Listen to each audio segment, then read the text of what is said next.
everybody. Welcome to Pale in Comparison, a proud member of the Doof Network. In this podcast, my sister uses her knowledge of the Otherverse to take a look at Pact, the only Wild Bow web serial shorter than the Bible, and I try to not give away any spoilers. I'm Jenny, and Malia convinced me to read Worm. I'm Malia, and Jenny convinced me to read everything else. This episode, we are covering Void, chapters 7.10 and 7.11. Before we get into that, however, I'd like to issue a spoiler warning. This podcast is filled with pale spoilers. If you don't know whether any of the protagonists are erased from both memory and existence in the middle of the story and don't want us to tell you, stop now, read Pale, and come back to this podcast. As for Pact, there will be full spoilers to the chapters we are covering. Before we get to the misery, we want to send some congratulations for our Pale Complexions fan art contest. We have first place. I'll have Malia tell it, and I'm going to do a drum roll that I don't know if anyone can hear because of the mic. But first place, King Nothing by Aquila. Yay! And we'll save our second place as well. Second place is The Turtle Queen by Anarava. Yay! Good job. Congratulations to you both, and good job to everybody. And thank you all so much for participating. Everything was they were really fun. Really cool submissions, and I had a hard time kind of figuring out which one I liked the best. So thanks, patrons, for helping us out. Yeah. Awesome. It's nice not to be the one that just has to decide. So thanks. All right. Well, because I know we're both just so excited about talking about these chapters, I'm going to just jump in and talk about the chapter summaries. Basically, Blake and his friends scout out the factory, try to come up with a plan. They end up heading over to the astrologer's place and making a deal. They also make deals with the sisters and the shepherd. Blake contacts the knights, and they make plans to storm the factory. He kind of thinks on taking the hyena as an implement, but after talking with some of the others, opts to wait until a later date. 16 hours later, they go to the factory. Blake is consumed, and Rose comes out of the mirror. What do you think of these chapters, Malia?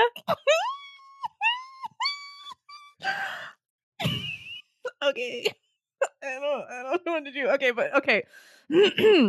I want to read a poem. What? I want to read a poem for Blake. Okay. This is a really cheesy poem, but it's the best one I could find tonight. Yeah, okay.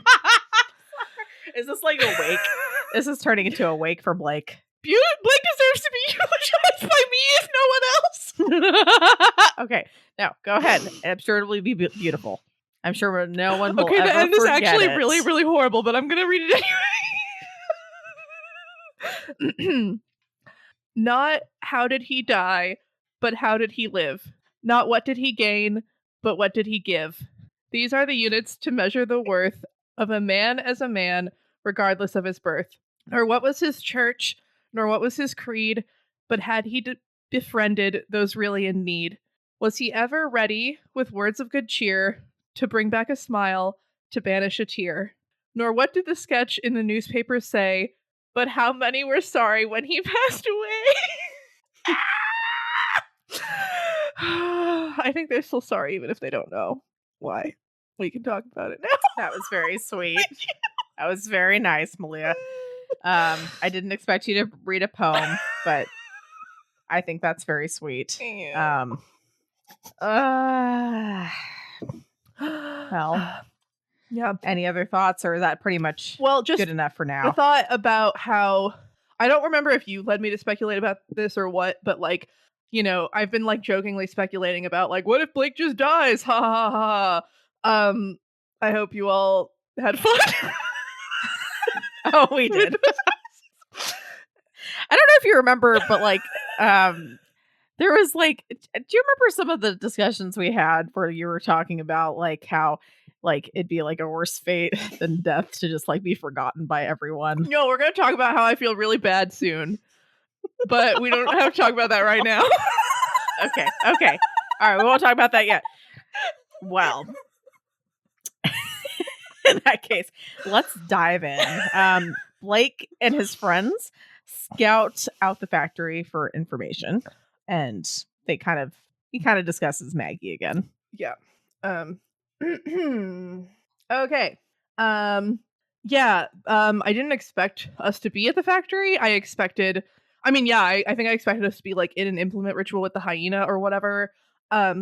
And so the fact that they're just like standing outside the factory was a surprise. It's a little unclear as to like exactly how much time has passed. I mean, they presumably got some rest, but Blake's also just kind of a restless person, and so he wants to be doing stuff. So they're here, they're doing recon, they're doing the stuff. And yeah, and then I had a whole bunch of thoughts so these were all, notes were taken on my second read through. So I was thinking about how, like, if you have an implement and it gets eaten by Luxiver, which is one of the new names for Maliver /the splitter that we've decided on, how he might eat your implement and you never get it back. Because the whole, implements like will come back to you eventually unless something really awful happens. And this seems like, nope, you wouldn't get it back. And that would just suck. I wonder if you could get a new implement or if you just never could. And then, Tiffany's here and I'm like, holy fuck, why did Tiffany awaken? Like, I don't think Alexis would regret it knowing. And I think that Ty has like a potentially fun and exciting life of being a ridiculous technomancer, whatever the fuck ahead of him. But like, fucking Tiffany is just here and she's very sweet and like, what?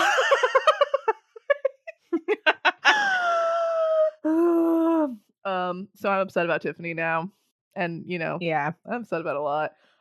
Yeah, so then they're like, so of course we had to read these two chapters together, right? Because you start here and we end here, and they're like, yeah, so what does it do? Oh, it's like you'd never had a hand because it eats your hand and you never had one. And it's like, well, how does that work? Your brain just, does the thing. And then Blake's like, maybe you just don't make sense of it. It eats away at you, this thing that's wrong with your understanding of the world, and you might go crazy. And I'm like, oh fuck. Like, how much of this story can make sense in these characters' minds without Blake existing? I mean, obviously I'm worried about everyone. I'm very worried about Alexis, Ty, and Tiffany, who won't remember why they awoke. Unless Rose is somehow like magically inserted in all their brains. Also, like, all of Blake's family isn't going to remember Rose. And it's gonna be like, wait, who the fuck is this? And she'll just be like, yeah, obviously I exist. And unless spirits, I don't know. And then like Evan is still a bird, and I don't know. And Paige is around. Well said. It also just hurts that he like finished Black Lamb's blood. Like, this whole thing was just like, he's doing all these things to like prepare and do things and keep doing things because of course you would, and it just hurts a lot. But also, like, will Rose do the thing, the babysitting the demon thing or whatever? Will Rose kill us all? We don't know. Yeah. Also, will people know why Laird's dead? There's just so many problems. Okay. So the graffiti, kind of cool. I wonder if Grandma Rose was like, I will do my best to find this demon. Picturing young Grandma Rose doing graffiti is actually like pretty metal. Picturing old like, Grandma Rose doing graffiti is fucking funny. It's hilarious. Yeah. Just tag, like, just going out and tagging everything. Yeah. I really hope it was her. I want to see fan art of Grandma Rose tagging a building. something. Yeah. With an evil demon inside. Because like, who else has the ability in this area to do this sort of a thing? I mean, like, I guess there are amount of diabolists, but as far as we know, there aren't any like in Toronto. And Grandma would come visit sometimes. So yeah. But yeah, so the building's degrading, so Luxiver could get out, and there's a potential problem there, and I don't know if Rose will ever deal with it. All these things. But we can talk about Evan, because Evan's fun. Evan's amazing. He's always amazing. Yeah. He's doing recon and he comes back and tells Blake about what happened and that there was a hawk. And he's like, I screamed at a hawk. And then he's like, well, actually, I just started screaming. And then I kept screaming until it flew away. Like, what the fuck? Oh, he's so incredible. He's pretty amazing. And he's like, Fire Sparrow and Ty and Evan are like, that sounds badass and it'll be great.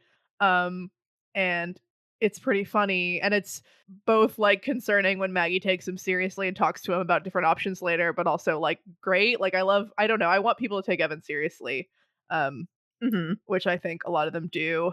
And there was a question in the Discord about like what other types of sparrows could there be. And I sort of picture Evan as an Eevee.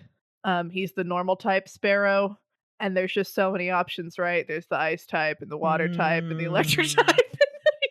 You know, he has so many options laid out before him. He's got a lot of options. Yeah.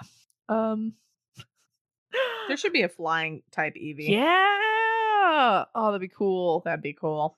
Well, Eevee with I wouldn't wings be surprised if that's in the cards. They keep adding more Eevees, so yeah, you know, they're so why not? Cute. Yeah.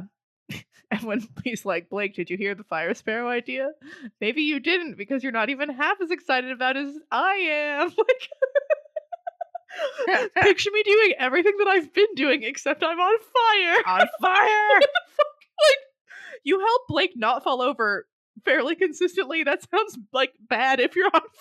Like, what are you talking about? That does sound kind of bad. He's so cute. Yes. He's the best. He's the best. But yeah, so they talk about plan A, which they don't have a plan, and plan B, which is Maggie's plan. And I'm kind of confused as to what these two plans are, because if plan B is the whole like go ask people for permission, that seems like a really chill plan. Which makes me think it's plan A, but then like what the fuck was plan B? Maybe we'll see plan B with Rose because presumably Rose is still in the contest with Conquest or something. Maybe not though, because it was with Blake. I don't know. It was with Blake. It I don't know. Nothing like this. Okay, so in Pale, Gabe was erased, and like just no one really remembers he existed, but he wasn't like the driving force for the entire conflict in the entire city, and so it's a little hard to imagine how you anyway, okay. Yeah, I also Maggie giving Alexis bad vibes is ominous and makes me worried. I like Maggie, but I am worried. Same with I like Rose, but I'm worried.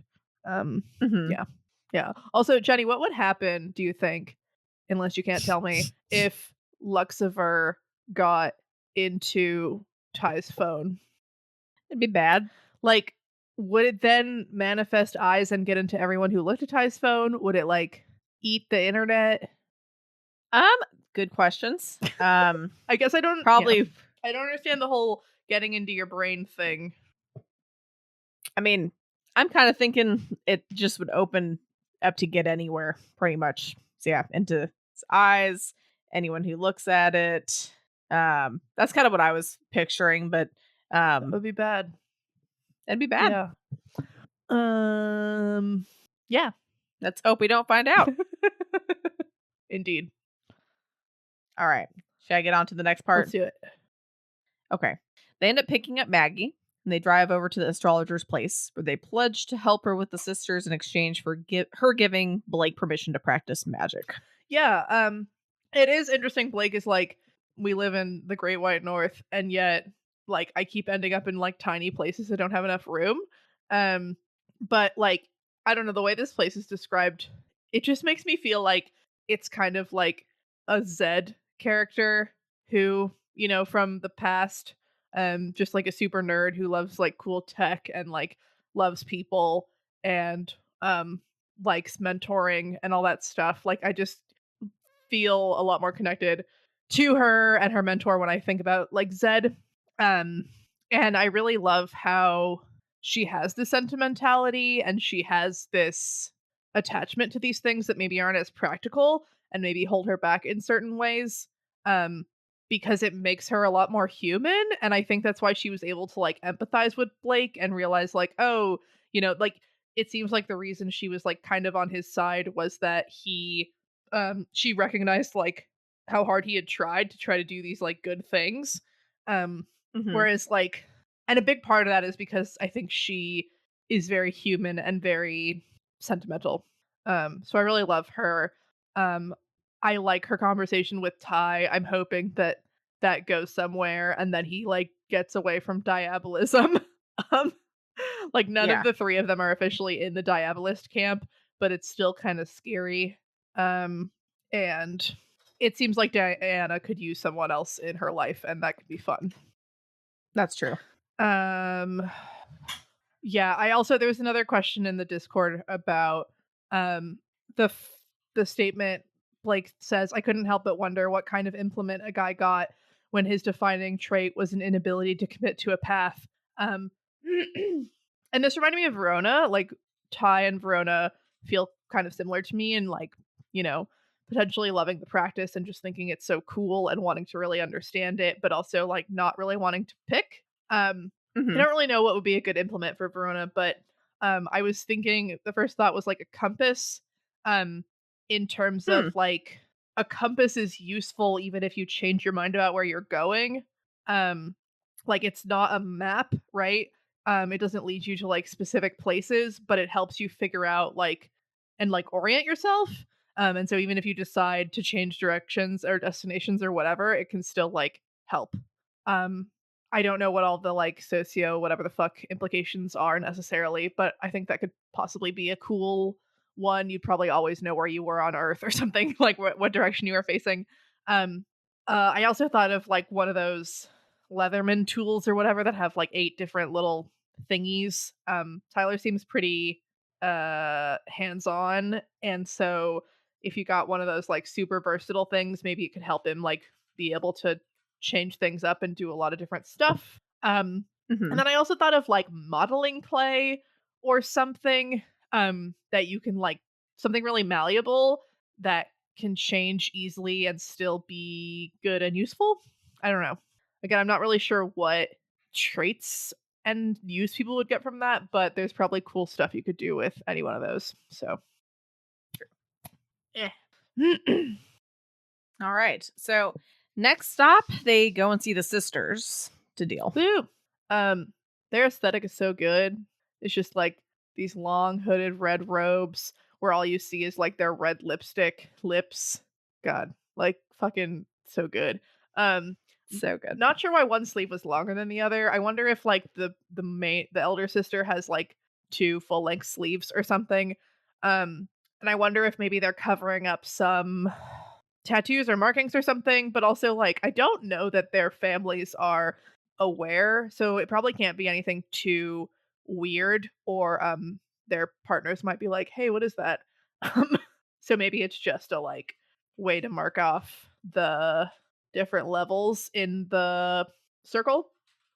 Yeah. Um, it's also interesting, I've never thought about, like I don't remember ever thinking about, like, calling a female lord a lady, but Blake's like, "Yeah, if you were lord or lady or whatever the fuck," and I was like, "Oh, weird, like, yeah, they're just lords, like, they're" and I'm wondering, Mhm. is that progressive, kind of? Because, like, how we just say actor now or whatever, like, we're trying to move away from the gendered language, or is it regressive because lord is the male term and men are lords kind of a thing. Mhm. And it was sort of an interesting thought. Um, and here's where we get the whole like, Blake's tainted by dealing with demons, which Rose still technically hasn't done, but Rose is tainted by conquest, Yeah. which is bad. Um, I'm I'm wondering how much of this is conquest and how much of this is Rose. I think Rose has always been a little bit more willing to get down and dirty with the dark deeds, but also there are a lot of parallels between, wanting to use violence and wanting to use strength and scare and whatever people. Um, the Killing Squad of Horrors seemed kind of very much up Rose's alley, and I wasn't that surprised, but maybe I should have been. Hmm. Um, because I was like, yeah, this sounds like something Grandma Rose would do, is like assemble like super demon squad. But also we don't really know much about like what she did with the practice other than binding Barbatorum, which was described as having been done for like good reasons. Yeah. So I don't know. I get and she had what's his face? The goblin guy who watched them have sex. God, whatever his name was. Arseface? Something like that. Arse Pint. That sounds right. But yeah. Yeah. And then it's like, you know, there's this deal with the sisters about if Blake breaks the terms where they're agreeing him to let him practice, Alexis has to answer 3 questions. And like, is that still a thing? Does anyone still remember it? Do they remember it, but they just don't remember why? And I appreciate that Alexis speaks up and is like, I'll do it if you like lay off of the astrologer. I'm hoping the astrologer will continue to be somewhat of a thing in the story, but I don't know. Yeah. There's also the comment where Blake's like, "Oh, I should keep Rose away from the mirror," and I'm like, "Wait, do you think Rose is gonna like free conquest?" That feels like a stretch. Maybe she will now because Rose. But yeah, and it sucks that he's just like. I mean, I'm remembering that his chest is still all waxy when he dies, and the whole everything is Yeah. sad, and just all the plans he has and all the things he wants to do, and it's just ugh. And he feels the sort of Damocles hanging above him, right? But he still goes to the factory, which Still goes. he's just so fucking Blake. Yeah, He is. He sure is. Yeah. Well, then next stop is to the shepherd. This was sort of interesting and kind of surprising. Evan's great and obvious, and makes this work where he's just like, you suck and you didn't stick up, like you didn't get me, Blake got me, and you suck real bad, and Blake's cool and you suck. Which like gets Blake to think of, oh, okay, like I know what'll get you to do it, like I'll become your competition unless you let me practice outside of the contest, which I'm kind of like, how would you do that unless you can practice? But I don't know, he figured it out. And then he was like, also, I might be erased, lol. Whoops. So the shepherd just like signs his name on the ground and walks away. That was funny. I like the shepherd sucks, but I kind of like him.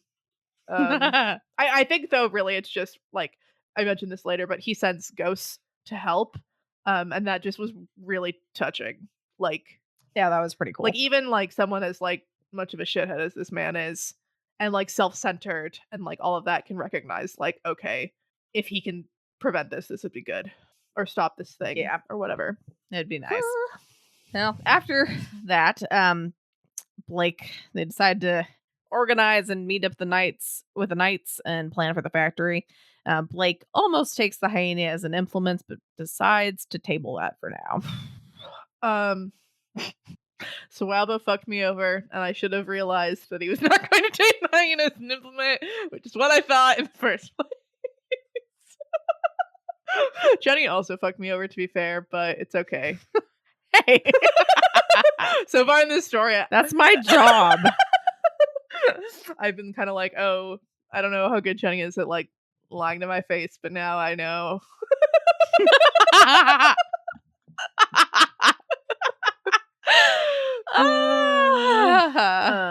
Funny. Yeah. Well, so in my notes I put, of course he didn't take the fucking hyena as a fucking implement, because that is a bad and insane idea. Like awakening your fucking friends 2.5 minutes after telling them magic is real and not explaining demons. Yeah. So to be fair, Blake. Yeah. Oh, Blake. So they talk about different interpretations, right? Alexis thinks that it doesn't suit Blake aesthetically, which I agree. But they talk about, weapons, and how these goblin weapons are a thing, which is cool to learn. That like, if 2 goblins are fighting each other, like big time goblins, and the choices between servitude and death, a way to make the servitude less painful and to maybe gain yourself some renown through it would be to bind yourself as a weapon that the other person can use. And that way you as the weapon is like badass and gains renown. And also the person who has defeated you can show you as their new weapon for however long you are their weapon and rally your people around them, which is interesting and kind of cool. And makes sense as to why this is a thing. But yeah, talking about the spikes and how that's kind of like a metaphorical fuck you as part of the design, which can be good and can be bad.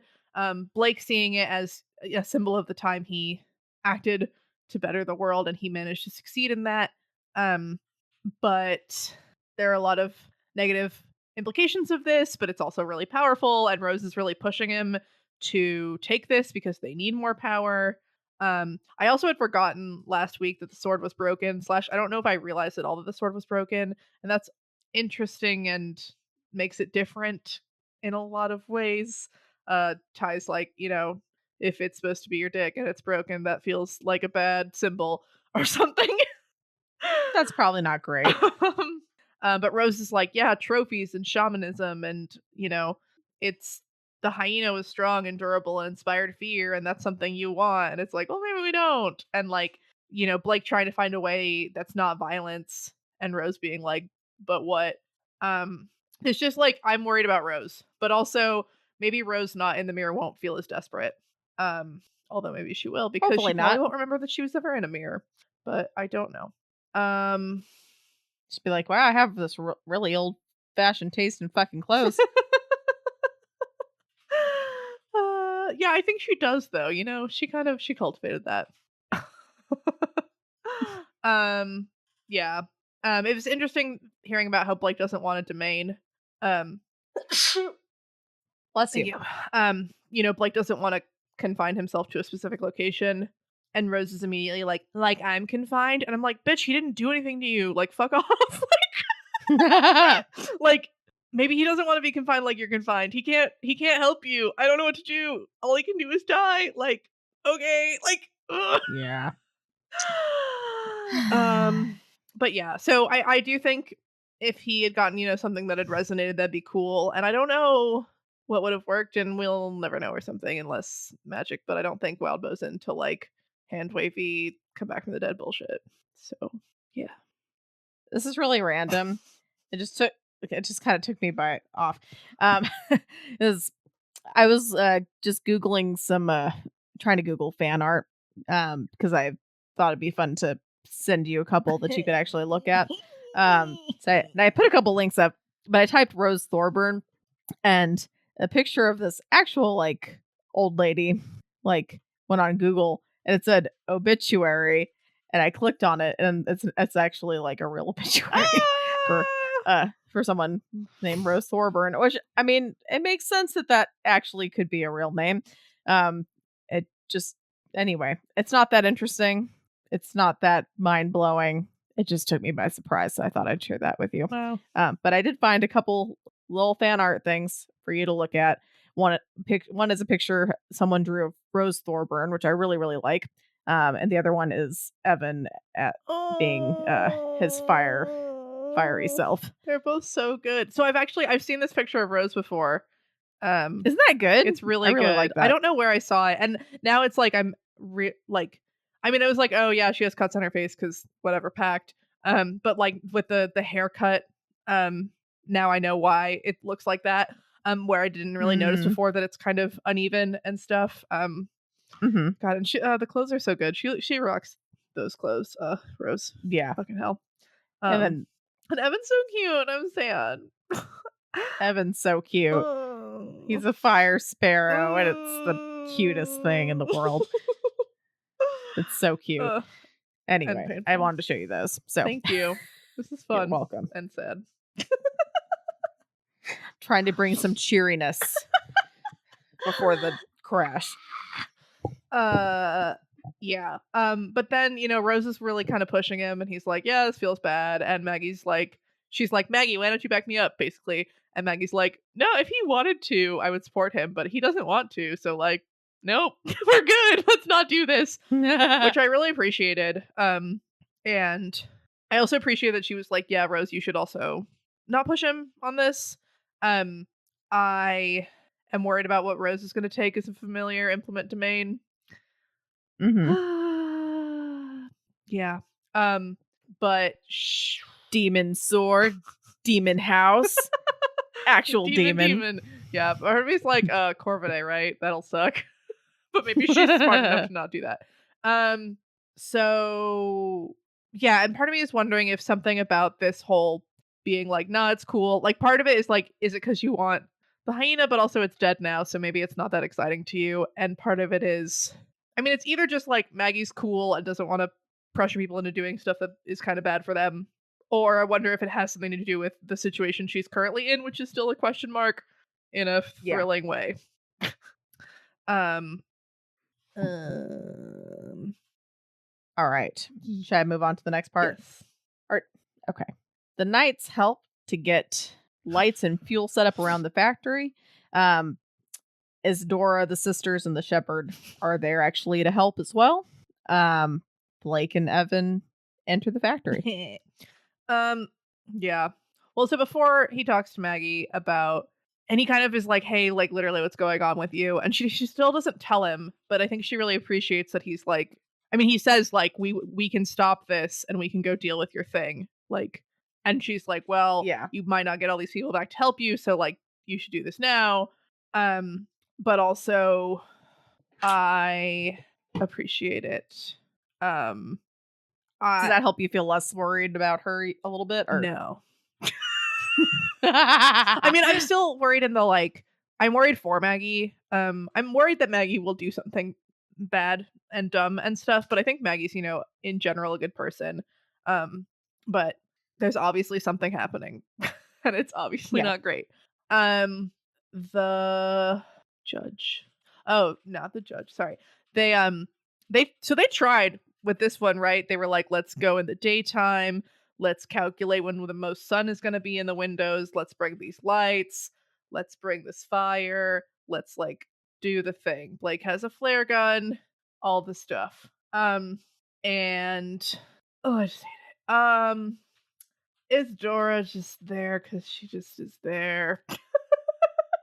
And she doesn't do anything useful. So it seems like the plan is they want to burn everything, but there's a basement and they're concerned about it just going into the basement, and so Blake's role is to throw burning shit into the basement.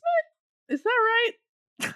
I was sort of trying to suss this out, and it seems like, like Blake's gonna go in, he's gonna go over toward the basement and throw something, and they're all gonna pour gas and shit in, and it's like, if no matter what, when the time runs out, you burn the place down, kind of a thing.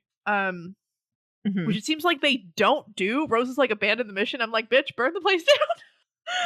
But also, I guess you don't want the demon to maybe get out. I don't know. Anyway, Yeah. So, also something got erased. I'm assuming this wasn't just a typo. Probably not. Where it was like Maggie went to go stand on the other side of, and then the sentence and paragraph ends without any punctuation, and I'm like, of what? Something that disappeared. So they're they're gonna go in, and it's actually like he talks about how he looked into Firebirds and it's a really bad idea, and I'm just like, I'm really happy that he looked into it. Like, he really cares about Evan and what Evan wants. And it's just very sweet that he wasn't just like, no, he was like, well, okay, I'll look into it. Like, and he's still like, no. But it's just, I don't know, it's great. Also, I guess the hyena gets eaten here, which is interesting. I was like, is Rose gonna fucking do this? But no, she's not. Probably. I don't know anything. But yeah, and then he has Evan, which is nice and scary, and the dolls are there to make the fires bigger. And the issue just seems to be like, there's just a bunch of cracks and rubble and things that make shadows where the demon can hide. And the ghosts are like, we'll draw fire circles, which, that's pretty cool. really cool. But I'm just like, how are you doing this? Okay, you're just stepping through fire and it's fine. And he finds the demon when he pours gas on the rubble, and then the ghost lady girl lights it, and he notices the demon like runs away and gets burned in the light, and you're like, wow, the light is effective. Yay! Well, yay. It's kind of hard to be like, yeah. And that leads right into despite his best efforts, Blake's existence is consumed by the demon. Evan does escape, and Rose ends up coming out of the mirror.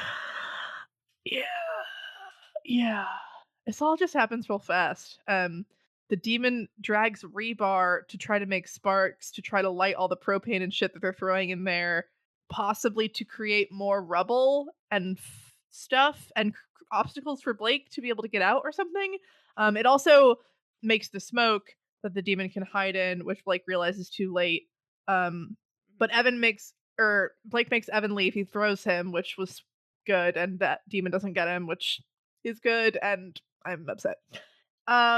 He realizes that like there's like the window, but it's pieces of glass, and in between those pieces of glass where the like iron holding the window together or whatever is, the demon has like stretched out over that area, so if he tries to jump through it, it will still like touch him. So he's like, so I can't get out the window, I have to get out through the door. But he can't get out through the door because there's smoke there. And he's like, what if I just wait here? Can they come get me?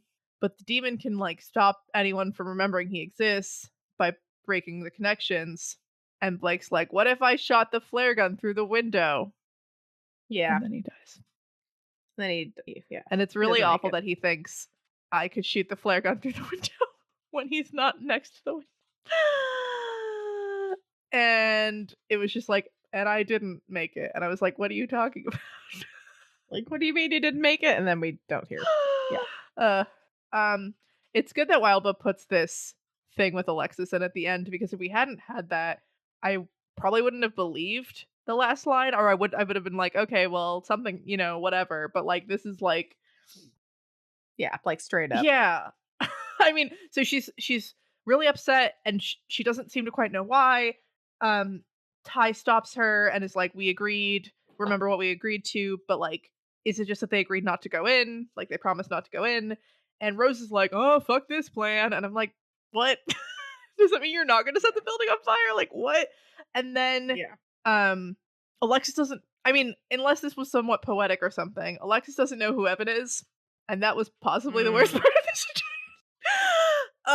That's the worst part of the situation. It's not the worst part of the situation, but at least no, it's really bad actually. I'm really worried about Evan, because if they don't know who Evan is, and Evan doesn't know why Evan is the way he is, and he won't move on, and all of the things, I just like I hate this so much. What even happens to Evan? But it seems like there's a chance they don't know who Evan is, which is horrifying. And then Rose is out because magic, and I'm happy for her and upset. Yeah, I mean, it's also kind of interesting that it seemed to have just happened. Like literally the moment Blake died, Rose is out. Yeah, and I don't know how that exactly works.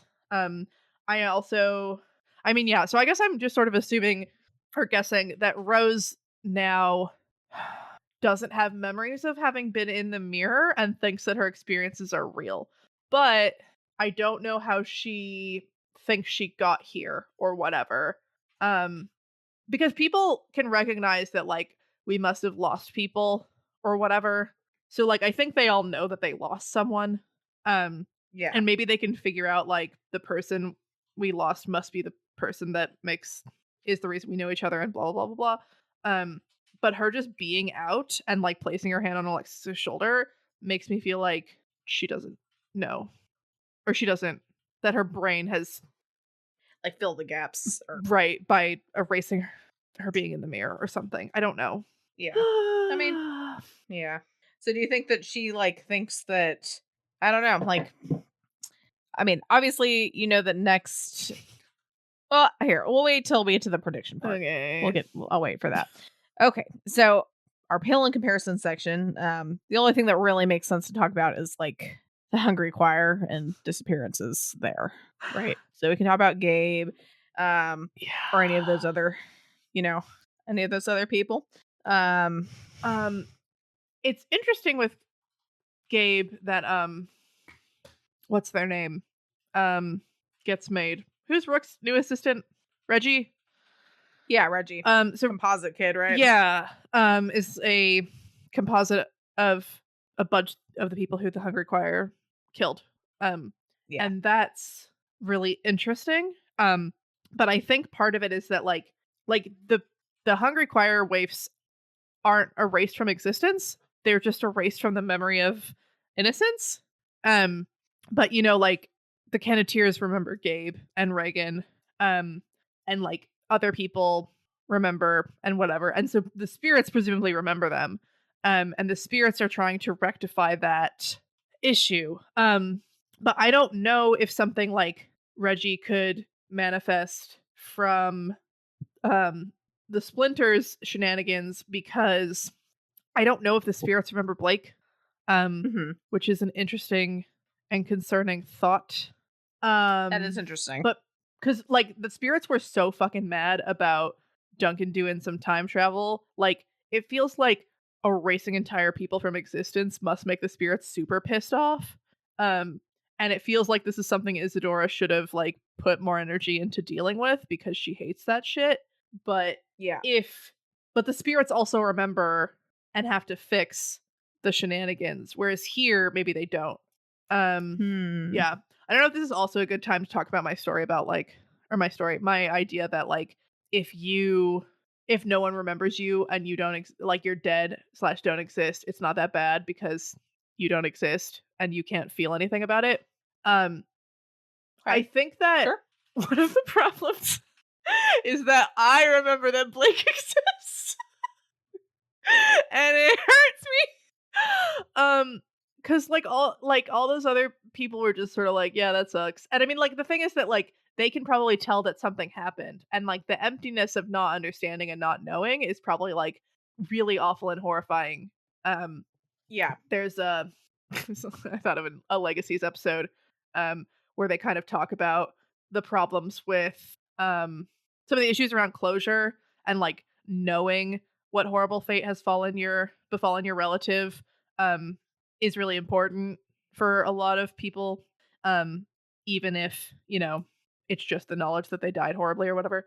um and so that is probably gonna be bad for everyone throughout this story. I so yeah, I feel really bad for kind of diminishing Blake's concerns about. I mean, part of the also horrible thing is that like Blake was super concerned about not being remembered, and his life not having meant anything.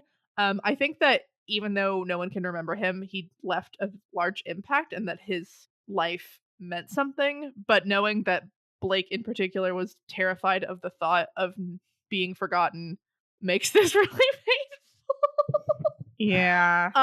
And then also the whole well, okay, but a potential positive is if he doesn't exist, he probably can't be in hell and can't feel Sorry, I shouldn't bad have. There you go. that nobody remembers him. There you go. See? And I mean yeah, I mean, so it's got to be better than having like a shit ton of bad karma all the time, right? It's basically he's like neutral now. Well, he's not neutral, right? he's nothing. I'm trying to be optimistic. He has no karma. He's got no karma. But I mean, it's not bad. It's not negative karma. Yeah. Oh, it's just such a fucking. I don't know. Blake, I feel really bad and sad. Do you have another poem? No, maybe I can That come was up with that one. was cute. Yeah. Fucking Wild Bow. How dare he? How dare he write an amazing story that sucks you in. Well, I'm like really excited to see how this like presumably whatever this story is now could have started in Arc 8, and it'd just be, I mean, like it wouldn't be that satisfying if you couldn't figure out the mystery of like the weird person that somehow influenced all of them that no one can remember. But also like for a lot of these people he didn't exist, and like I just That's gonna be interesting. I don't know. God, okay. Blake, I'm just upset. He was great and a good person, and he tried really hard. And like Mm-hmm. Evan and Ty and Tiffany and Alexis, and what if Rose just fucking loses it? On the bright side, maybe we're going back to Jacob's because Rose doesn't seem to give a fuck about stopping this demon, so whatever. True. Unless she can use it. Unless she can use Yeah. it. Ah. But yeah, we can go to my bold and specific prediction and listener questions, I think, to talk more about what the fuck's going on. Yeah. Let's talk about, you want to do listener questions first, and then we can talk about. Yeah, whatever you think. Let's do listener questions. Okay. So Mega Fire says, so now what? Cries. Oh, I The said story- cries. Sorry. Oh, you said cries. I was like, that's weird, Mega Fire. And this is that also- you're answering your own question. This is also me. Yeah, I'll highlight the questions. Okay. Yeah, so two thoughts kind of. I mean, I'm like, what is the story about, right? Like, I think we're still wanting to know about the Thorburn heir and whether they succeed or not. But that said, I don't know that there'll be a specific protagonist. I mean, like, obviously you all know that I could be horrifyingly wrong about what I'm about to say, but I'm kind of envisioning that it's going to be third person, and it's going to switch perspectives more. My original thought was maybe it'll switch perspectives between Alexis, Ty, and Tiffany, and maybe some Jacob's Bell people, possibly Rose. Rose as an enigma is really interesting. Mhm. But then I was like, oh yeah, wait. I think Isadora said like the important people in Blake's life would become, tertiary or whatever in Rose's life, and the weird tertiary people in Blake's life would become very important in Rose's. So it's like we're kind of shifting casts a little bit, it seems like, which makes me feel like Alexis, Ty, and Tiffany can't be that central if this is still Rose's story. Or unless, the important people were Laird and Conquest and maybe Maggie. Although if we don't fucking find out what happens to Maggie, I'm gonna be upset. So that makes me think like I'm not right about that, but maybe we're gonna get more of like Penelope and Sandra and the other council members in Jacob's Bell, or maybe Joseph will come back.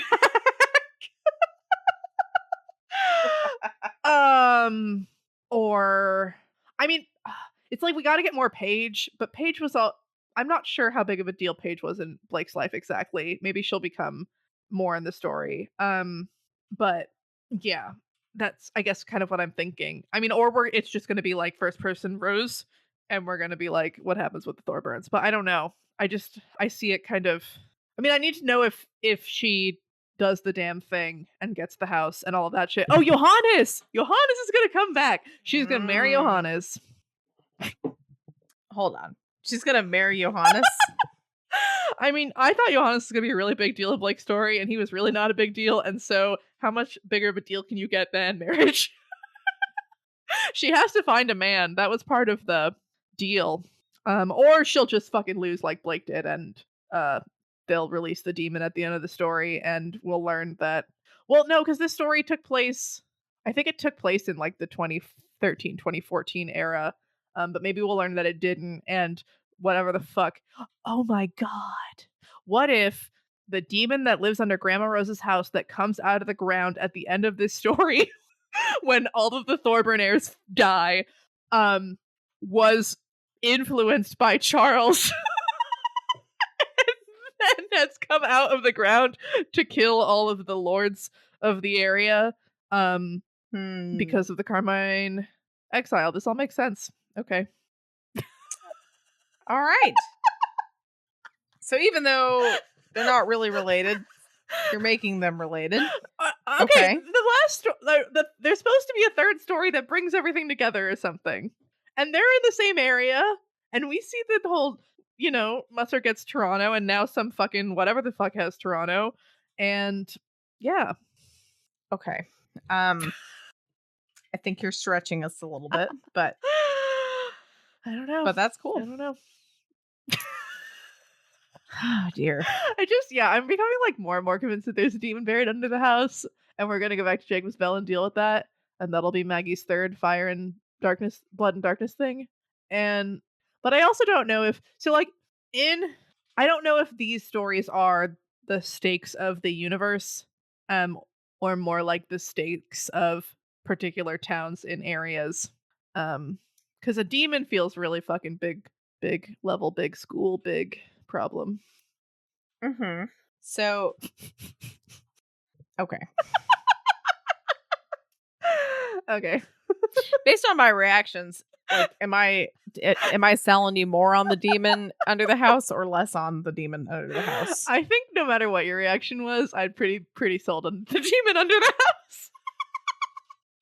All right. I mean, that's good to know. So no matter what I do. So, okay. I hope you guys find this funny and not annoying. Okay. I'm sure they do. Should we go over a bird's question? Or do we? Yes, a bird's question. Which is not an Evan, it's like the user, a bird. Why would you erase your main character halfway through the story? For the thrill. Yeah, I remember today about the thing that he almost did in Worm. Skip 15 seconds, brief, non-specific Worm spoilers. Where there's a big battle, and he let dice and fate decide which characters would live, and all of the characters were on the table, including Taylor. And so this feels like he was like, that would have been so fucking rad. Let's make an entire. I mean, I don't know if this was the genesis or whatever, but it almost feels like, let's make a fucking story where I actually fucking do it. Like, balls to the wall. The narrator and protagonist of this story is fucking dead. What do we do? Do you think that he left it up to chance like that, or did he actually like just was like, screw it, I'm doing the main character like for sure? I kind of think he was like, no, Blake's gone. Blake's gone. Blake's gonna get eaten. Blake's erased. Blake's erased. Because I mean, it's so like compelling and interesting, and like I've been saying as vaguely as possible to my fiance and other people, like, nothing like this has ever happened to me in a story. Like, nothing like this has ever happened in a story that I can think of that I've experienced. I mean, like, Game of Thrones, you know, Ned Stark dies at the end of book 1, but it's not this. It's not this. And part of me was like, this is just a big writing prompt experience. It's a writing exercise. But I also think there's probably themes, which, as we all know, I'm really good at. Theme reasons. I mean, it makes the whole fate worse than death, being erased, no one remembering you thing really real, because the reader does remember. And the reader's able to experience like the fullness of this human who is gone. And that kind of hurts and deconstructs those feelings in that way, I guess. There's also not being forgotten and having your life having made an impact in this story is a theme, I would say. I do think that Blake managed to make his life impactful in a positive way while also being forgotten. Or despite, I guess, that fact. Yeah, it's also just like, ha ha ha, let's see what my readers do now. I don't know. Why do you think you did this, Jenny? I guess, unless you can't tell me. For the thrill. Yeah. Jeez. Cool. And then the Jarls are all asked about the sparrow combos, which I talked about earlier. So You did. All right, let's go back up. We're gonna go for your bold and specific prediction. Woo! Which I'm assuming you'll have a doozy or maybe a couple, or I mean, this is a huge. This is kind of huge, right? So our main character, fucking eaten by the forgetfulness demon, right? Not just dies, like just straight up, dies. just like consumed, connections cut, like everything. So yeah. First of all, next one's the interlude. So what's the interlude it's gonna be about? Yeah, so kind of my hope, and kind of a thought is maybe that this next interlude will be Rose. And it will be explaining her coming into existence and like learning about replacing Blake and just like all of the sus shit that Rose knows and hasn't talked about. Before Rose no longer remembers that she was ever in a mirror or whatever. We've seen that the histories can contain references to things that have been erased, because I'm assuming because they're not like the first person close narratives. And so I think that this is a opportunity to learn about that. Okay. It could also be like pay oh, that'd be sad. If it was like a Molly interlude, God, I would cry. Oh. Yeah, That would be sad. it'd be awful. I had a thought that there might be a time skip. There also might not be. It's not really a great prediction. Okay, so who is going to be because we're mostly talking in Blake's view, right? Like, Yeah.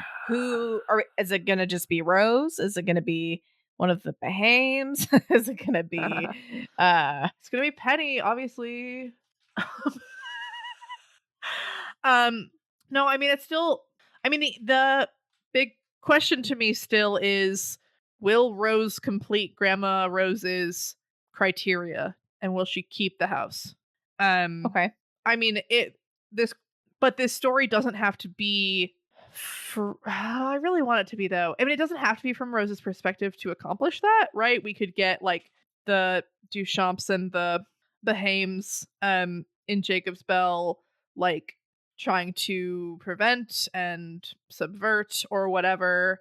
We still have fucking Patrick just sort of hanging out and having done almost nothing in this story of any significance, which is bewildering. I Podrick or Padrick or whatever. Padrake, how we say it. He, because I think, yeah, I mean, I just think we gotta learn more about fairies and goblins and shit. I also know that there is a forsworn person in Pact and that their life is awful. But I don't know if we see someone get forsworn or if we just meet How do somebody you who is know that? forsworn. Did someone spoil some shit? I mean, Do I need to go talk to some people? Well, you could talk to Ruben and Elliot because they were talking about, is it worse to be forsworn or is it worse to die? And they were sort of like, they got to a point in their conversation where one of them was like, well, I want to bring in things from Pact here, but I can't. So I mean, like, I know that someone is forsworn and that it sucks. Are you assuming? I'm assuming it sucks. I saw something that was like all the people who seem to think that death, or a lot of people who think that death would be better, have read Pact. SWAT Malia's sharp. You guys gotta be careful what you talk about.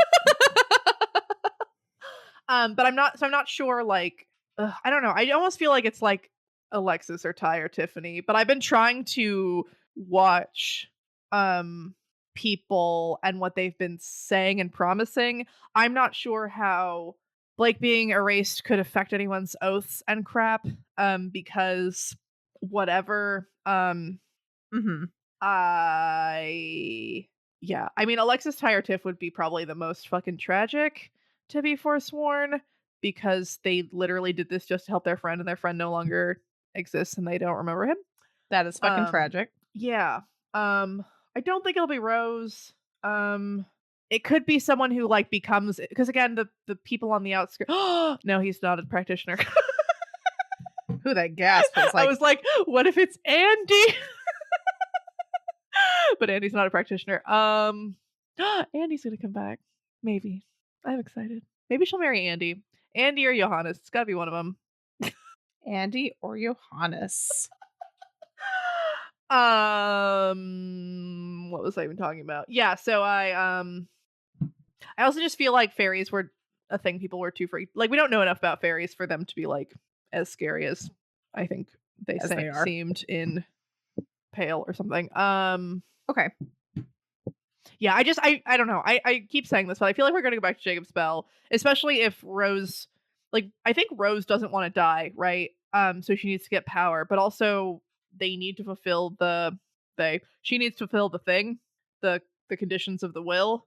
And so that still feels like most of the driving thing. I mean, there's Paige and Isadora, there's all the other family members. I think it'd be really cool to get inside of Rose's head and learn, like, see how she's different from Blake in that way.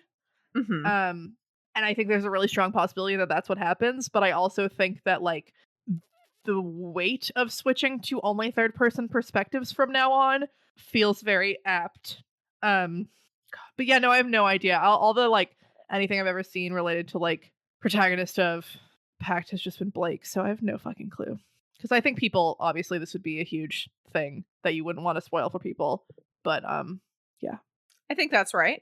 I mean, Yeah. I mean, I obviously did not expect this. Or hopefully, obviously, I did not have fucking who would kill their fucking protagonist off in the middle of their fucking story? we know one person.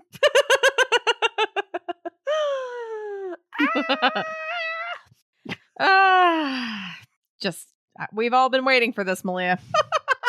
Yeah. I was like, oh, I bet Arc 7's a big deal. I thought it was gonna be like they beat Conquest. Or maybe he gets the, like, ridiculous implement or something. Not this. This is, like, more than Summer Break was, you know? And Summer Break was huge. But Summer Break also had a huge lead up, and this was just like, oh yeah, that, lol, bye. How did he like, it's just like he survived with so much less prep. And, like, incredibly dead. And I was like, he has all the lights this time, it's gonna be great.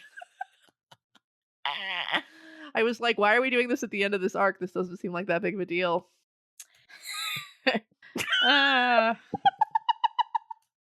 It did freak me out when we went back to the factory at the beginning of 7.10. I was like, oh, this feels bad. Yeah. Yeah. Man. Yeah. Everyone's going to be just waiting. I think everyone's just going to fucking love that you read a poem. So if we ever get merch, I think a possible fun merch idea could be like those shirts that list off people's names and then, like, one of the names is in, like, a different color or whatever. And I want it to be all of the problematic men that I alone must grieve for in this story. And so it'll be Dick Swizzle, Fell, Tallow Man, Laird, Blake. And maybe more. Blake is obviously not as problematic as many, if not most, if not all of the other people on the list are, but it fits with a fun theme and vibe that I had already established. And no one's perfect, so, you know, we're all problematic in different ways. Yeah. You know what? And as we will soon talk about, since we recorded this beforehand, just lower your expectations. As far as who else will live. Just for everything. Just lower all your expectations.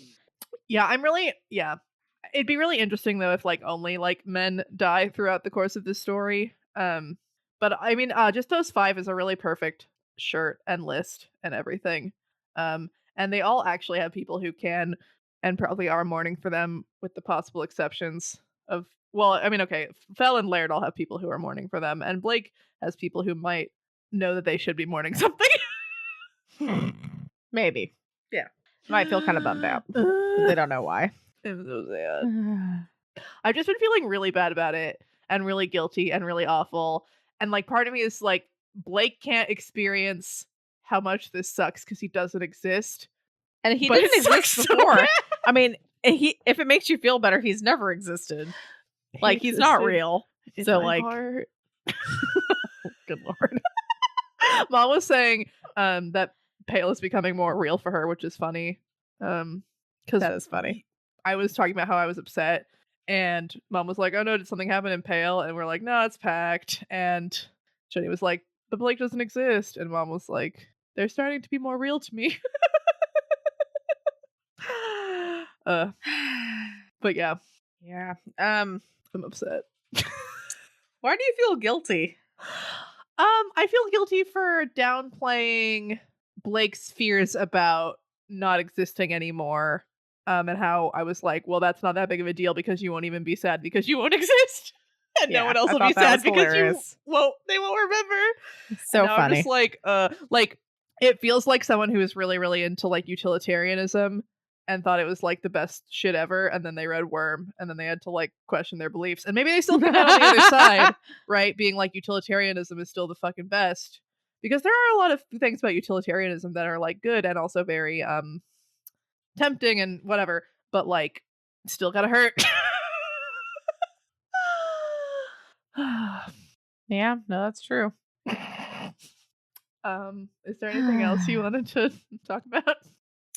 Well, I don't think so. I think that's yeah, I mean, just anything else you want to say is great, but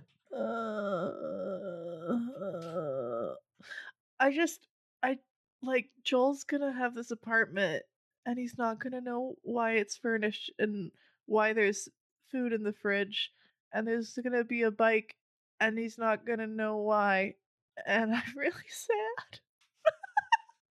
maybe it'll become like their hangout apartment because like they'll Ty He'll like remember already. having times in the apartment. Then why the hell is his like his mirror broken off his car? Yeah, Unless he's had that fixed by now, but hey, I hope so.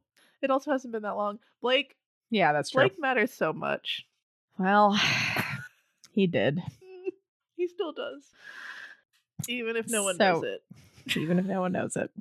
So we have a new discussion question, and I just have to say, most of the time when we come up with discussion questions, we pretty much come up with it while we're recording the episode, because a lot of times like we'll just think of something good. I noticed Malia wrote this down beforehand, and I'm sorry, it just I feel like a bad person for thinking it's kind of hilarious, but like I can't help it. It's just really kind of funny to me. So this is Malia, go ahead and read your discussion question that you wrote. This is where her mindset's at. So tell us about a story that made you question a belief you had so much that it made you feel like a bad person.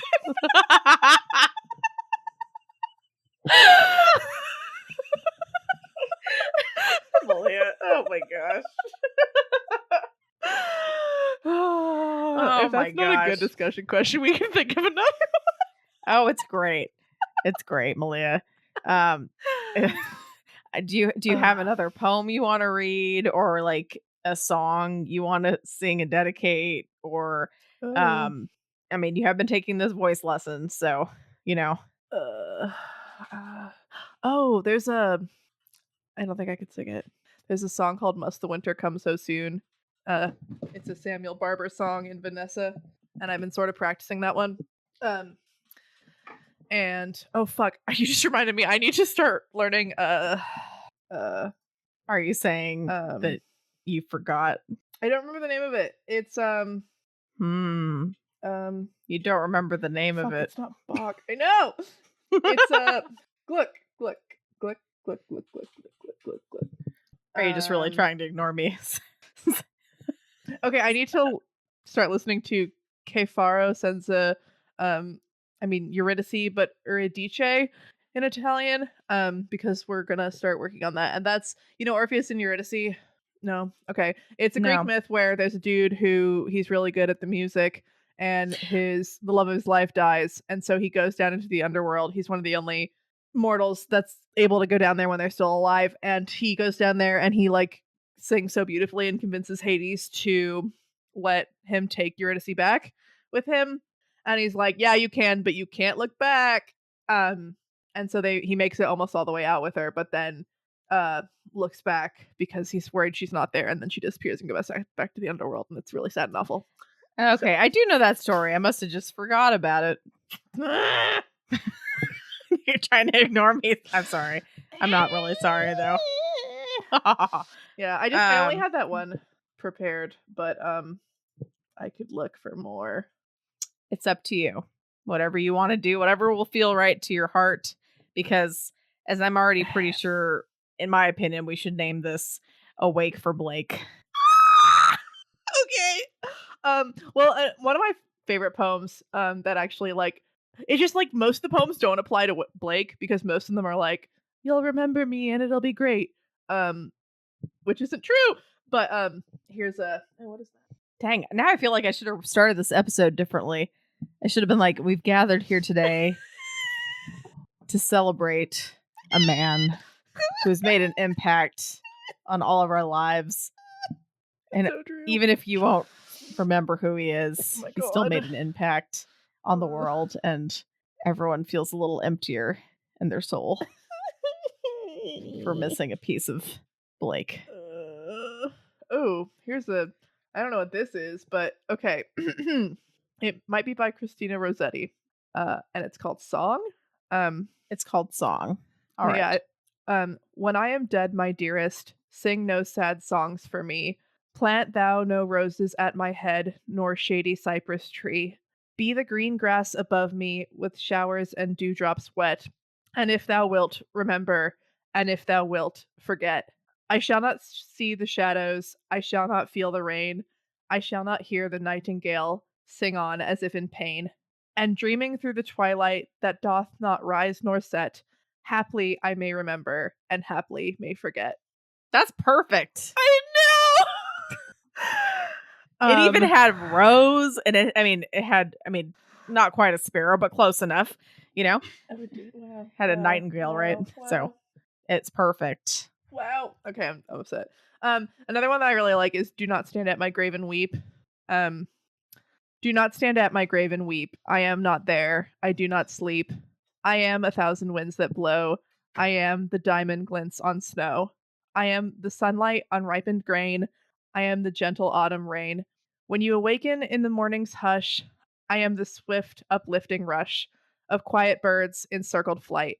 I am the soft stars that shine at night. Do not stand at my grave and cry. I am not there. I did not die. Which is also kind of very Blake. Oh my god, I hate this. Trying to snap. Well, I like it. I like it. me too. Trying to think of a poem. This one is actually by Shel Silverstein. Oh. It's called Forgotten Language. Oh. Once I spoke the language of the flowers. Once I understood each word the caterpillar said. Once I smiled in secret at the gossip of the starlings and shared a conversation with the housefly in my bed. Once I heard and answered all the questions of the crickets and joined the crying of each falling, dying flake of snow. Once I spoke the language of the flowers. How did it go? How did it go? I'm upset. Yeah. Are there funny poems about forgetting? I feel like we are on a downer. I'm sure there's got to be some funny poems. I was trying to look up ones by Jack Handy, but I don't know if he actually has done any poems. He's just a weird fucker. What? Have you ever heard of Jack Handy? No. Like Deep Thoughts? No. No. Maybe, Okay. no. Well, let's see. I think he was on SNL a long time ago. And I feel like it'd be good to just, it's kind of an interesting deep thought. It says, explaining to a child that we're mortal and that death is inescapable is probably for me the hardest part about being a party clown.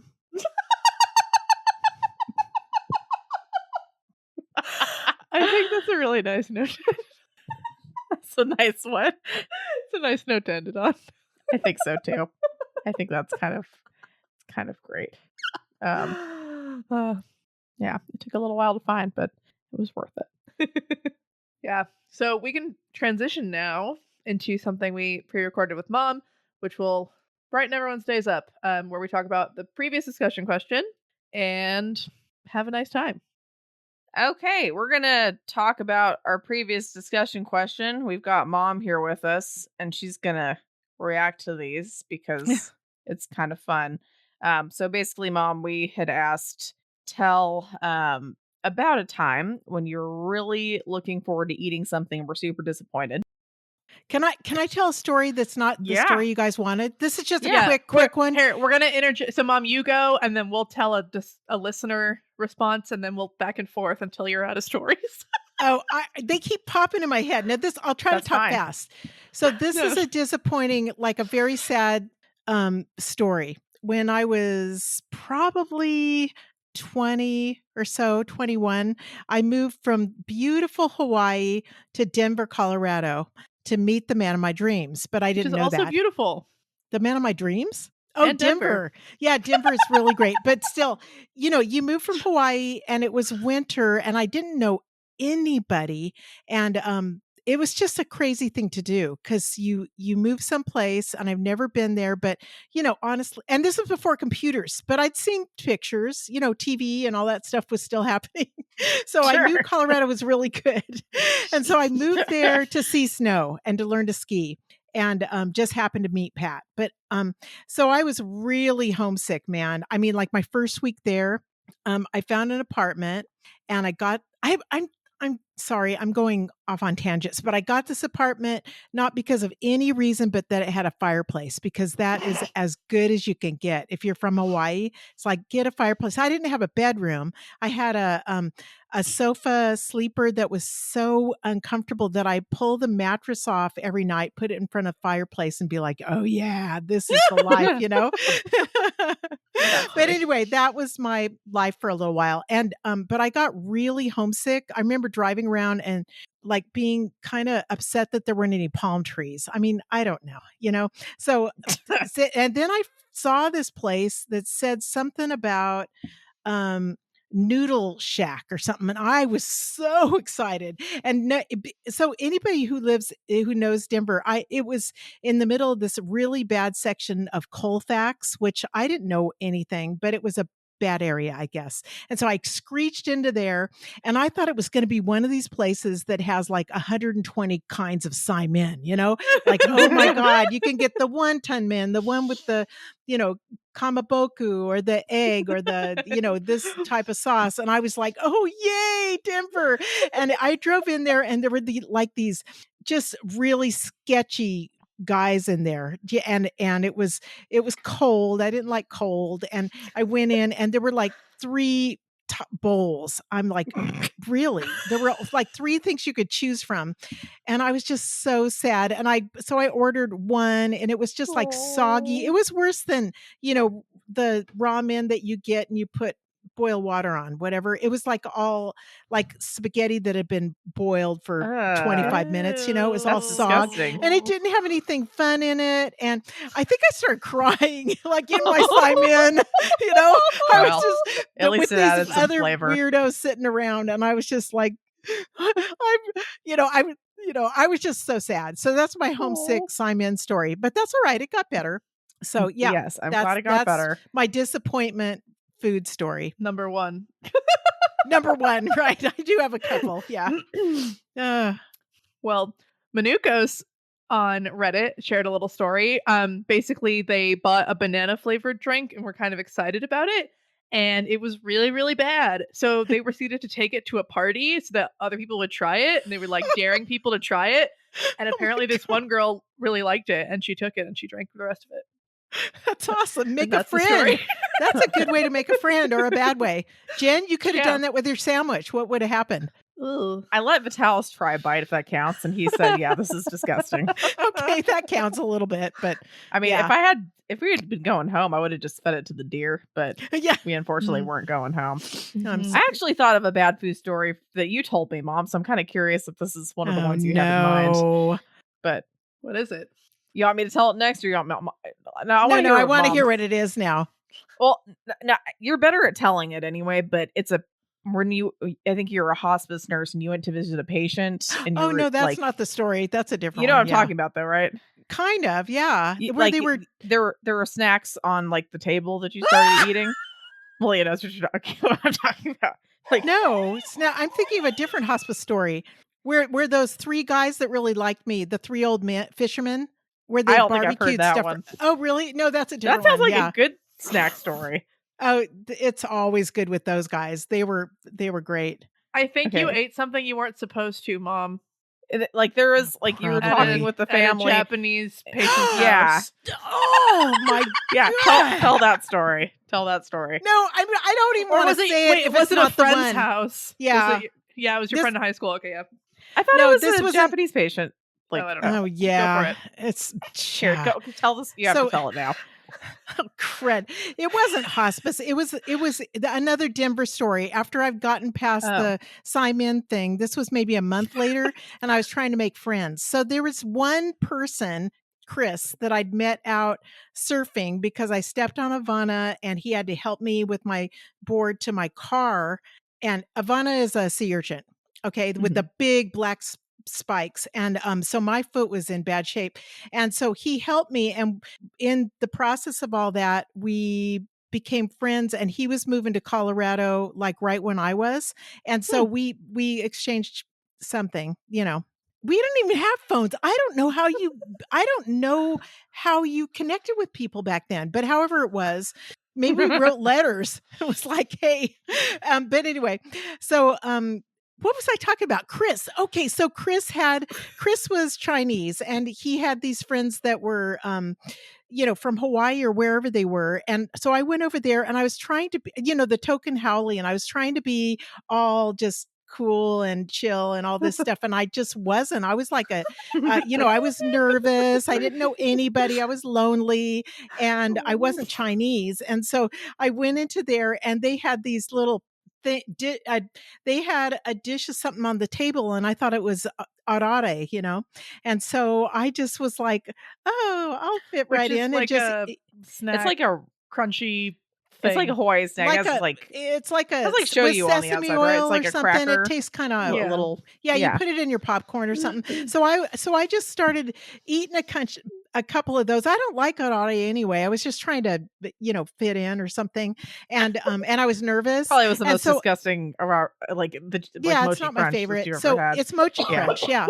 So anyway, I ate a couple of those, and I thought, God, these are like really stale or something. But I was all smiling, and they started like laughing and trying not to laugh because they felt sorry for me, because I was so dumb. And it turns out they were dog biscuits. And I was like, okay, can I just go home now? And I couldn't go home because I was riding with Chris, and I just had to like sit there and be like so miserable and embarrassed and such a, how do you stay at the party after that? And lots of alcohol. I don't think we did alcohol. I don't know what we were doing, but I really could have used some alcohol right then. Yeah, that was a disappointing food story. Thanks, Jen, for bringing that one up. You're so welcome. All right. Next user, Miasi. I never pronounced this username correctly. Macy1. They basically was saying like they love Subway, like Subway sandwiches. And they went to Subway in the US once, and he said it was super horrible. Like cardboard flavored bread. He said underpriced, but I think underspiced chicken. And they asked for they asked for peppers, but said in the Australian way. Yes, capsicum. Yeah, I guess Australian Subway is really good. I don't know. They said they also said it's offensive to sell Lay's chips as a side. They said it really grinds my gears that y'all sell chips at Subway, which doesn't make sense as a comment. What are you talking about? What's so offensive about that? Potato chips with sandwiches. What is going on? Kind of works. I know. I don't understand that. What the fuck do you eat? What do you eat sandwich? With the sandwich? Like potato chips and sandwiches are that's pretty standard. Yeah, that person really needs to let us know what we're doing that's so offensive. I'll be careful next time. Dang. I was like, I thought it was just like the Lay's that was offensive at first. Right, I was like, all right, I guess you don't like something Lay's. About the brand was bad and low quality, but no, you just don't think people should eat potato chips and sandwiches. Yeah, I don't understand that, but I would. So feel free to elaborate with that. Yeah, it's a good one. They also said the cookies were decent, but were made with high fructose corn syrup, so they didn't taste quite as good as Australian. Which, fair enough. And I'm gonna have to taste some Australian Subway, I guess, if I go there. Although if I go to Australia, I don't really want to go Subway. I know, but like now you Subway's have to. the only restaurant. Yeah, like Subway's the only other alternative besides the hospital cafeteria for my work if we forget to bring food, which is really depressing because like no matter how many times I've tried to give our hospital cafeteria a chance, they've disappointed me. Like no matter how good it smells or what kind of thing they make, it's always worse. That's always sad. worse. It is sad. Or at the very least, the same. Yeah. I've had some things that are like, okay, well, it's not worse, but it's not better. But yeah, and so yeah, I'm stuck with cardboard, Subway, and Lay's. Well, which I'm actually okay with the Lay's, but anyway, all right, next food story, Mom. Okay, I'm just going to get this one out of the way. It's not really that funny, but it was because I wasn't going to tell this one. No, it was it was because you said hospice, and I'm like, what hospice food story do I have? And there were these 3 guys that were really awesome. I loved them, and I would Willie, Clarence, and somebody, but they were these old local guys, and actually the patient was one of their wives, and I'd go stop in and visit with the wife, but then these guys were always in the backyard, and the guy who lived there raised orchids, and I loved that. I'd walk through his whole greenhouse, and we'd talk about orchids, and it was really fun. And sometimes he'd give me one, and it was awesome. Well, then these 3 guys that were fishermen, they fished together all the time. They really liked me, so they thought it was just fun to talk to this Howley girl or something. And so they were always cooking, man. They were good. They were really good cooking noodles. And I'd be like, you got to let me write all this down because I'm not good at this. And they threw all the stuff in there and stuff. And one time they made the noodles for me, and then they barbecued, and they thought they were really going to get me on this. And so they cooked some opihi they'd caught that morning. Oh yeah. And I'm like, oh, well, I'll eat opihi. But the trouble was, I grabbed one, plopped it in my mouth, and it was wiggling. And I was like, holy moly. I'm like, I don't want them that fresh. I mean, they just were dying. No wonder they liked me. Because how do you not like that when some idiot nurse throws a whole live opihi in her mouth, a raw one, and it's like kind of crawling around. It's like, oh my God. I mean, that's legit, sorry, Mom. You're legit. I'm sorry, honey. Oh, jeez. I think you might have lost, about a third of your audience right then. They just clicked off. We should explain what an opihi is, because I don't think people. I wonder what people think an opihi is based on the context of the story. You need to sing that song, Malia. You're the one. Opihi Man, or the I'm just a no, little please Opihi? don't. Opihi Please Man. no, please don't eat me. Oh, I hate that just song. A little Opihi. I hate that song. It's so like she was so cute though. She sang it with her class at the Ho'olalea when she was like in kindergarten, and they had little opihi hats. Okay, opihis are like these they're kind of like barnacles. A mollusk kind of mollusk. Yeah. Ew, that barnacles. Stick to rocks. Well, that's disgusting. Yeah, but people eat them. It's very. I'm not going to eat a barnacle. It's a step above a barnacle. They have cute little.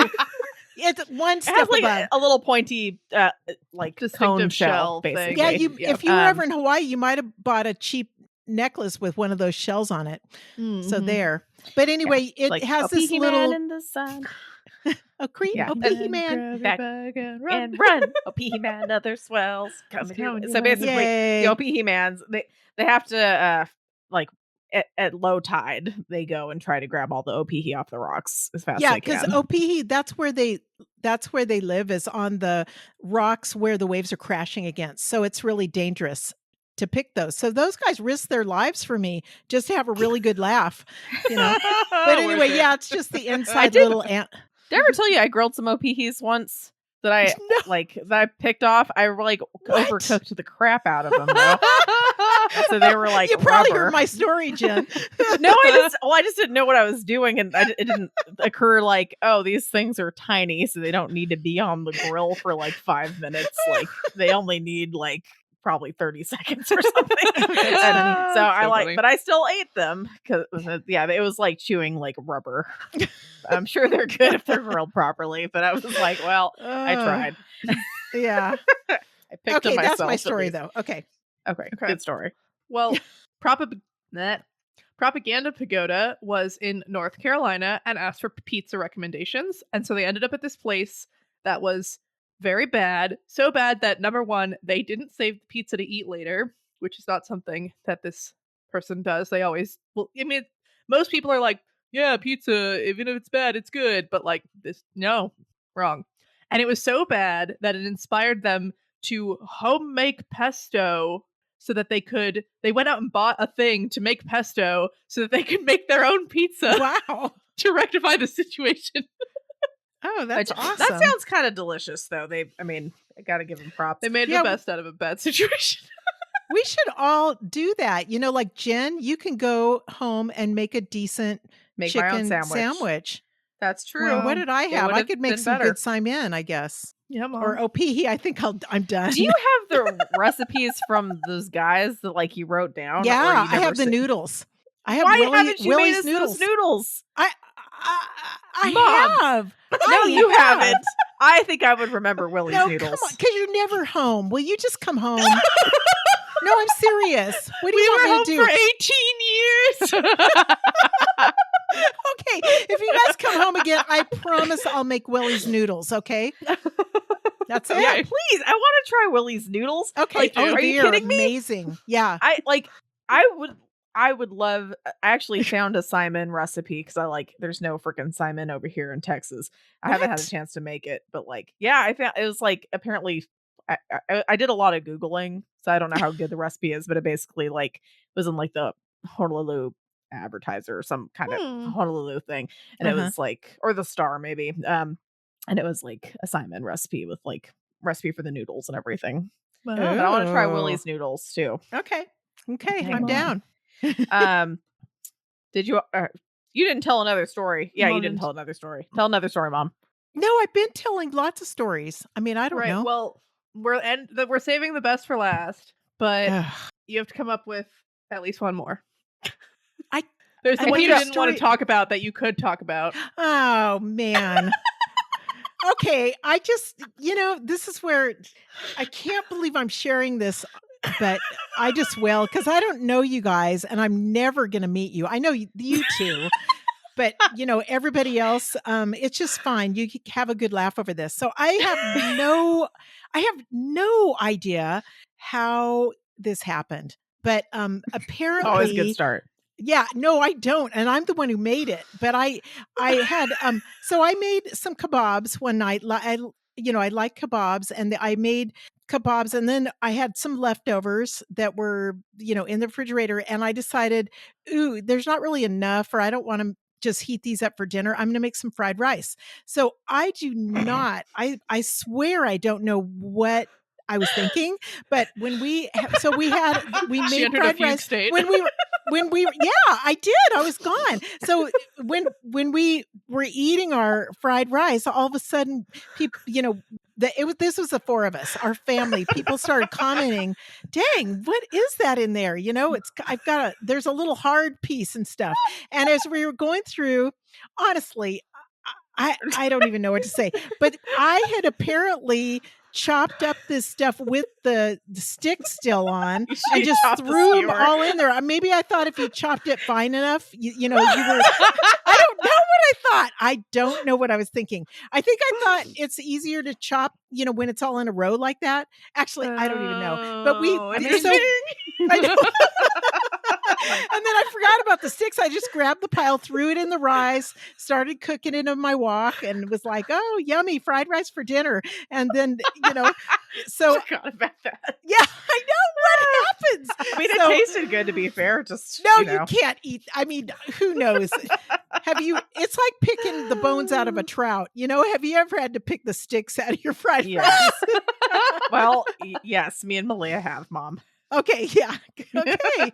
Oh, that would be a good thing for what are 3 things that are true and one that isn't, or something? You know that game?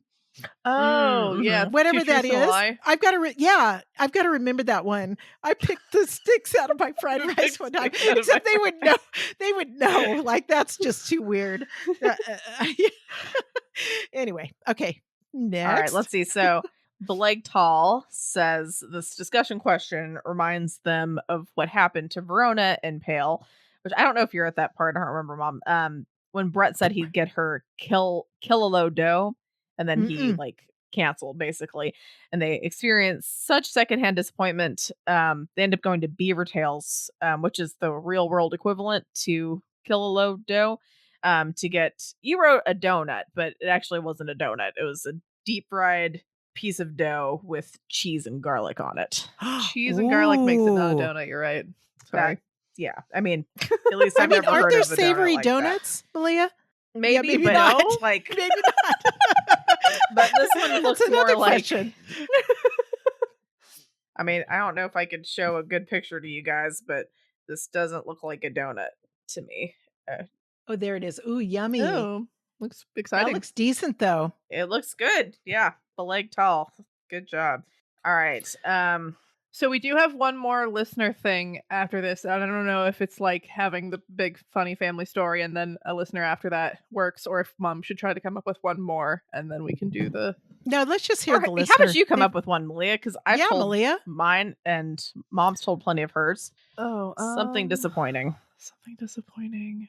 Apparently Malia's I can't think of never anything had like that. disappointing meals. Well, I can't think of one that's that funny. It's like I can think of like really craving this fried rice that I remember being really good, and then going back and it just like wasn't nearly as good. Talking about Bale?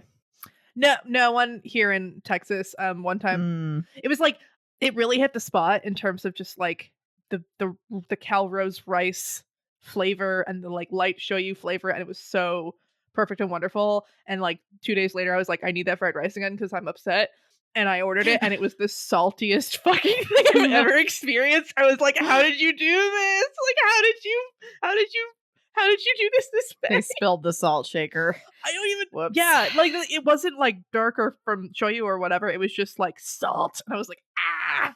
So that was disappointing. I don't know why that reminded me. Like, there's this comedian that I really like that you've heard me talk about before. His name's James Acaster. He's like a British comedian. And I don't remember if it was actually one of his stand-ups or if it's just something he told, but he basically went through like a breakdown basically and like I think, what is it, 2016 or 2015, sometime around there. And apparently like one night he just like opened his fridge and just like ate this like cold lasagna. Like cold, it was like a frozen lasagna that I guess he'd let thaw. And he just ate this cold lasagna, and he said that it was amazing, and it was like the best thing he's ever had. But he's had like he's tried it since, and he's like, yeah, it was disgusting. But for some So reason, that one moment, it was like amazing. Which that's Wow. Yeah.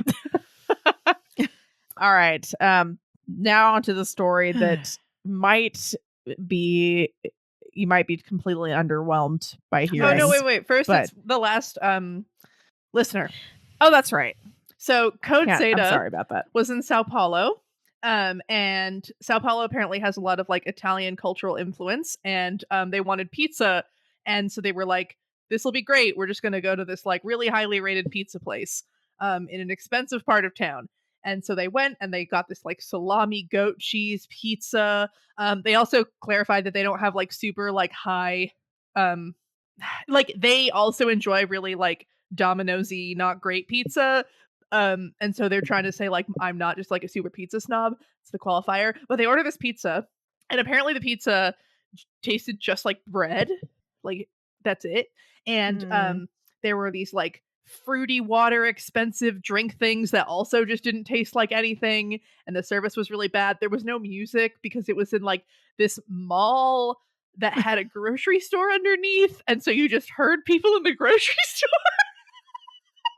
And it sounds like a really like bewildering experience, and I'm sorry that it's just people sandwiches and pizza apparently can be really disappointing. Because they can be so good. So, like, if and maybe you expect them to be decent. Yeah. You know? Okay, I just have to say, this is my this is like my mantra right now, is it's all about expectations. Your expectations, just lower them down to nothing, you guys. I'm serious. That's what your problem with your day is. If you're kind of disappointed today, you're not doing that great, your sandwich wasn't that good, it's your fault. You need to have low expectations. You're You're ticked off because, your partner or your husband is just being a grouch, and they, threw their sandwich wrapper on the floor, things like this have happened. And just, it's really just put it back in your lap. Take ownership. You expected them to do better. Don't do that. Don't do that. You expect, if you pay thousands of dollars for a nice vacation, you expect to have fun. Don't even go there. You guys know I'm right. I see why this is helpful, but the way you're expressing it is very funny. No, I'm really serious though, because I'm gearing up for a vacation, quote, vacation in Yellowstone with my dear, dear husband, who I just bought a fold up wheelchair for him and paid mega bucks so that we can get the big van and the hotels that have all the conveniences. That's not my kind of thing. I like kind of going and being surprised by this cool little place I end up, but my expectations, I'm expecting to have not a good time at all. The food's going to be like crap. My husband's going to be a grouch. I'm going to be, my credit cards are going to be overdrawn. And so I'm ready. No, I'm serious, you guys, Jenny.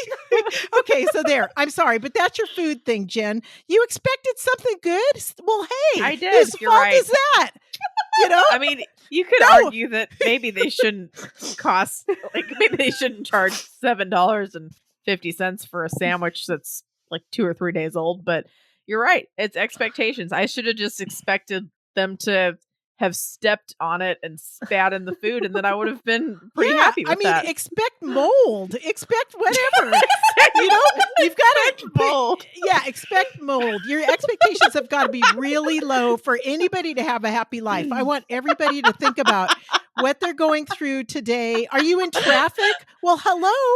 Whose fault is that? And you actually expected to just drive all on your way without all this? Just always expect that you're never going to make it there on time. You're going to have some idiots pull in front of you. Your car's going to run out of gas. That's never happened to me, but Yeah. Anyway, your expectations. Okay, I'm off of this now. Great. We're ready for the story. Okay, I'm really tempted to have you tell that story. No, that's another episode. Yeah. Okay. Well, all right. Go ahead and tell the Knott's Berry. Yeah, I might cut in because I feel like you don't necessarily set up the dramaticism as well as I would want you to. So let's see how you start, and I might cut in. I don't even know if I could tell this story. I mean, I'll start. Wait, Malia, you go. Yeah, because I can't do it. Okay, so we went to Knott's Berry Farm for one of our vacations, which is a theme park in California, and we have a big long day. It's hot. We're really tired or whatever. But originally Knott's Berry Farm, it's like the jam or the jelly or whatever. So originally it was just this restaurant kind of a thing, and it grew into this huge sensation, right? And we're kind of okay, well, let's eat at this restaurant. And so they still have this restaurant. It was dinner time, 6 or something. And so the line for this restaurant is incredibly long. I swear we waited at least an hour. And plastered all over the walls in the area that you're waiting in are pictures, right, of grandma and her chicken recipe, the fried chicken that's incredible, right? And but also celebrities. You see pictures of old-timey celebrities with grandma, people who've written letters and signed autographs being the chicken was the best chicken I've ever had. This is the best chicken in the world. This is amazing. And so there's pictures of when this restaurant was new, and you have pictures of people lined up around the entire building and down the block because they're waiting for this fried chicken to end all chicken, right? You go, okay, I sit down in the restaurant. I have to say this too, though. Those waitresses in the pictures, they're the ones that are still there. They're at least 85 is the youngest one, I think. And they're wearing those cute little apron things and bonnets, and they kind of shuffle around in their grandma shoes, those white ones. that the nurses wore and their support hose. And so they get over to you with their little menu pad thing, and they're like, I don't know. But anyway, they're really sweet old ladies. They you can't hurt their feelings. You cannot. You don't want to. They've That's been like working grandma here since they were 16, and this is their life. It's their life, and they're so proud of it, and I am too. I think they're awesome. Stop it, you guys. My family sucks. My family sucks. You're gonna you have to lower your expectations, Mom. God dang it, Jen. So we finally get in, and we sit at a table, and Mom, Dad, and Jenny all order the fried chicken plate, and I order chicken and dumplings because I thought you ordered chicken pot pie. It was chicken and dumplings. Okay, but we were all like kind of disgusted at Malia because like really we've been waiting in line for this long, and you're gonna get the fucking chicken and dumplings when the whole thing that this place is known for is the fried chicken. And she's like, "Yeah, I'm gonna do whatever I want to do." So then what happens, Mom? I don't even. Okay, all I know is I hate my family because the way I do. I'm still mad about this. I'll never get over it. You guys are the rudest dang. Yeah. So anyway, the little waitress shuffles over and puts down these chicken things in front of us. They even had this stuff. This is how old this thing is. It's called compote. Compote. Right? I want to call it compost. It's just, you have to look it up, but that's like real old lady stuff, and they put this dish of that stuff and maybe some pickles. I mean, I don't know, but it looked fine. And so we, and after waiting that long, so I just know I bit into it. I was happy, but no, Jenny. But so it was silent, right? For like a minute or two. And I'm eating and like, mine tastes good or whatever. I'm fine. We're all like, but it's silent, right? Because we've been waiting forever. We're so fucking hungry, and we're finally eating this chicken. And then Dad breaks the silence. Dad! What does he say, Mom? He says, "The chicken isn't that good." And then he starts saying, and I just got mad at him. I'm like, well, Mom bursts into hysterical laughter. I don't remember if that was before or after, but I think I was like hitting him with my napkin or something. And then he starts raising his voice, which is what Pat does when you don't want anybody to notice. Then he'll go, "The chicken, it's really not that good." We went it. And then the waitress is coming over. I'm like, "Will you be quiet? Be quiet. This is her life, And no, he keeps saying it over and over and over. But I can't help it. The chicken isn't that good. And then the kids are roaring, laughing. I didn't know if I think I was laughing and crying at the same time. You were laughing and crying. And Dad just won't shut up. He's having a great time. He thinks this is the highlight of Knott's Berry Farm for sure for him, and and I don't even know. It was terrible. He kept saying it in front of the waitress, you guys. And I hope her hearing was just so bad she never even got it. Probably was. No, because I'm sure she'd be crushed, She probably mostly just noticed you hysterically laughing and crying. And then like you kind of got up to go to the bathroom, and I think I didn't want to come back. It didn't help. It didn't help at all. You just kept laughing and crying and saying Dad thought sucks. She was happy because she was laughing. Yes, so then he started going like, not happy. God. Just because you're laughing, it was like hysterics. Have you heard of hysterics? Mm-hmm. So he started being like booger and just like weird shit to like get Mom to keep laughing because he's like, makes my wife happy. I love having a happy wife. Oh my God, Jake, you're such an idiot. Oh God. I don't expect anybody else to get this, but it was just but just like he kept it's not like he was just saying the chicken's not that good. He was just like, it's not the worst chicken I've ever had, but it's like KFC, I've had that. It's about KFC level where he's like, this is probably the best chicken they had 100 years ago. But he just kept going, and I mean, it wasn't bad. It was pretty good. It was not bad. It wasn't bad. Everybody should go there. But it also wasn't worth like the celebrity handshakes. You know, it's not like, oh, Brad Pitt's going to come over and needs to try this chicken, you know? Like, could you see? I would have fallen off my chair. I would have been like, oh my God, get me out of here. Like if Dad started trying to say the chicken's not that good around Brad Pitt, who came all the way to I know, the whatever you do, farm. don't get the chicken, you know? Don't get the fried chicken. It was such a moment in our vacation. We had to get Dad a souvenir the next day because you can't buy anything for him. And we found some random white t-shirt with weird stuff on it. And we all just autographed it because we were looking for a chicken shirt and couldn't find it. And I washed it yesterday, you guys. We still have it. And it says the chicken isn't that good on the back. It's a big thing. I should show it. Yeah, I still have it because I can't ever throw that thing away. No, you can't ever throw. That's going to be a family heirloom. Yeah. Just like the leopard skin. Yeah. And maybe not just like, but. Yeah, not just like. We'll put it on the floor for people it'll be the front mat. The front mat. Chicken, you know, people don't always know. Yeah. I mean, everybody has their stories, especially us, that other people might not really relate to. Or understand why we find them so amusing. I have to apologize to people. I'm sorry we're so amused. We are. I'm sorry. We think we're really funny. We do. We just, yeah. Because we have such low expectations, right? I was going to say, I hope that this met the expectations of everyone waiting this week to hear Mom's Knott's Berry Farm story. Since you've waited, it looks like 46 minutes. That's so sad. I'm sorry. Well, that's the moral. Just lower your expectations for life. You know, and everything will be better. Everything will be better. Absolutely. Yep. I don't know if that's a great message, but yeah. I'm looking forward to having a lousy time in Yellowstone, you know? It's good. I mean, really, it's got to be whatever. It's got to be better than what I'm thinking is going to happen. Unless it's not. And I'm still fine with that. And then that's just a lesson. You should have lowered them even more. I know.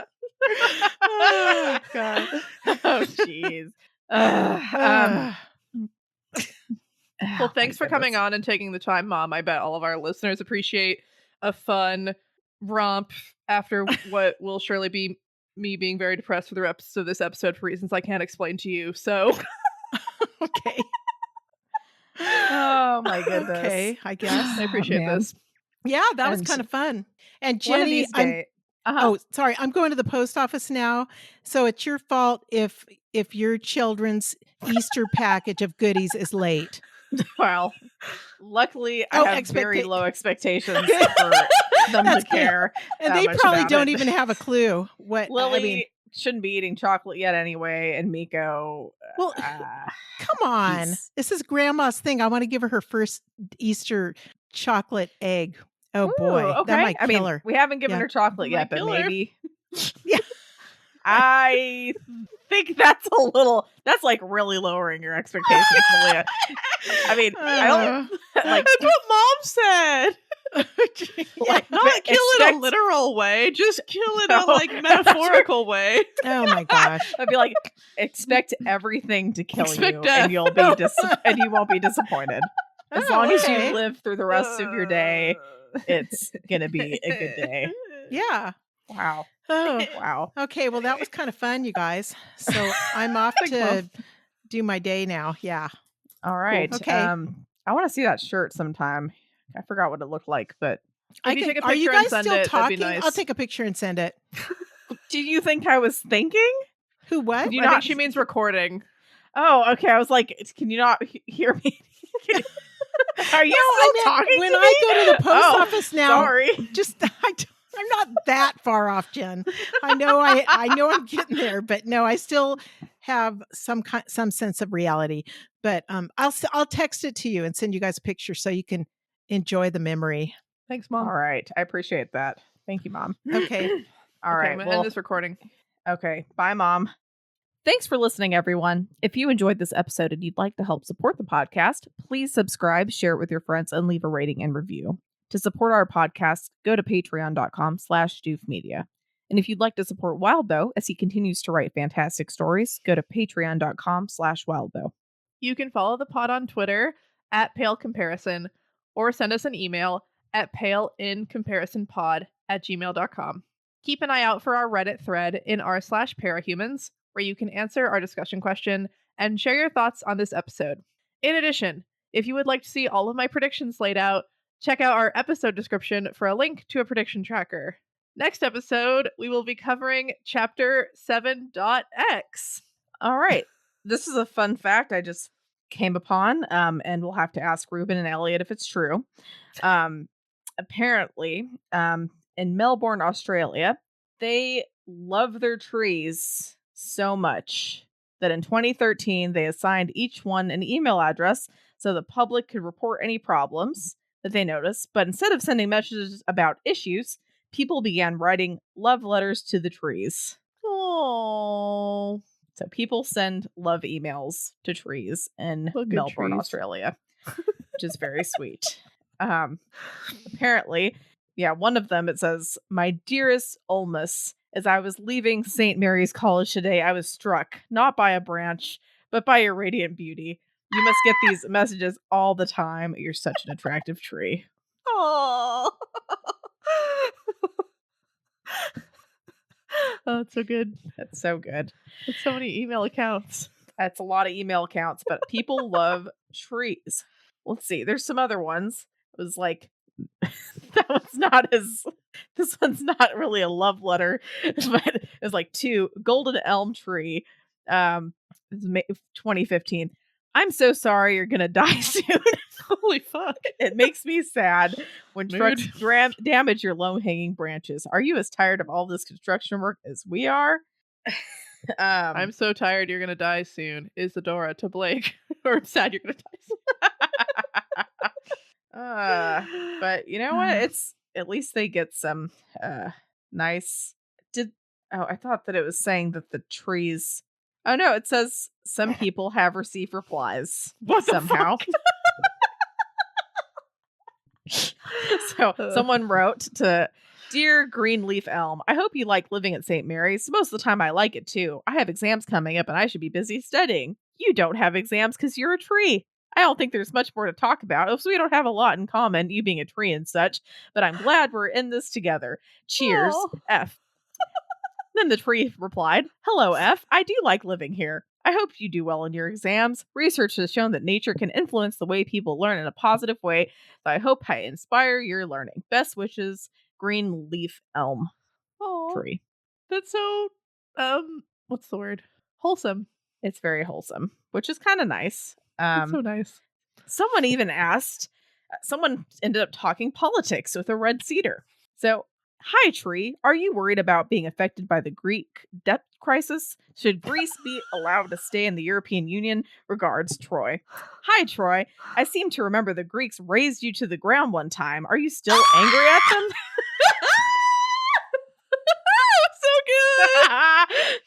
So it's like, Greece is not out of the woods yet, but maybe out of the EU, and kind of talks about it a bit. And then it's like a good hearty paragraph. And then says, "I don't know, but then I'm only a tree. Regards, Western red cedar." Love it. That's pretty great. So keep writing letters to the trees, guys. You might hear back from them, and that'd be pretty sweet. All right. On that note, hopefully we won't have to have any more wakes during this podcast. Hopefully things will keep going up in terms of cheeriness, but they probably won't. It probably won't, because this is packed. All right. Well, I hope you all have a better week than Blank did. I think I said blank by accident, but that makes sense too.